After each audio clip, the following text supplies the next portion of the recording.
পেয়ে গেছি। কি রে, কি পেয়ে গেছিস? প্রেম করার মতো একটা মেয়ে পেয়ে গেছি। কোথায় রে? এই শহরের সব থেকে বড় বিজনেসম্যানের মেয়ে, শ্রাবণী। ওকে আমার চাই। মামার বাড়ির আবদার, চাইলেই পাওয়া যাবে। তোরা আমার বন্ধু না? Hi baby. বেবি, কাকে কি বলছেন? কি ব্যাপার, মেয়েগুলোকে এইভাবে ডিস্টার্ব করছিস কেন? তাতে তোর বাপের কি? গুরুর মেয়েটাকে পছন্দ হয়েছে, আর এখানে এসে বেশি দাদাগিরি দেখাবিনি। চল চল এখান থেকে।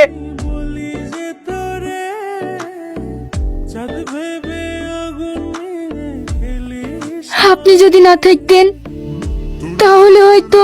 না না, এটা তো আমার কর্তব্য। কাল একটু দেখা করতে পারবে? কোথায়? ক্যাফেতে। ওকে।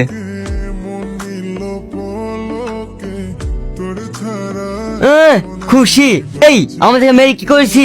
এভাবে কেউ মারে? সরি ভাই, কিছু মনে করিসনি।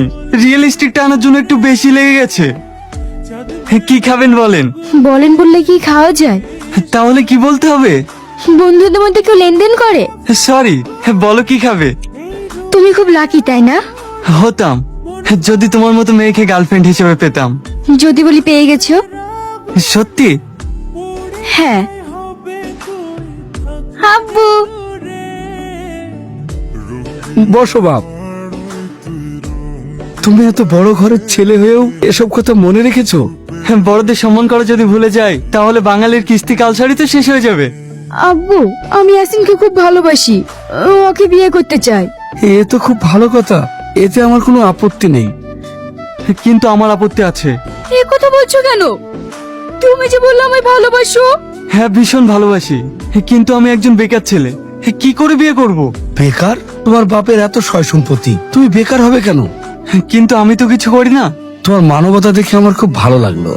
তোমার যদি কোনো আপত্তি না থাকে তাহলে আজ থেকে আমার কোম্পানির ম্যানেজার ডিরেক্টর হয়ে থাকবি। না না, এতে আমার কোনো আপত্তি নেই। তাহলে তো খুবই ভালো। আমি যত তাড়াতাড়ি পারি তোমাদের বিয়ের কাজটা সেরে ফেলবো।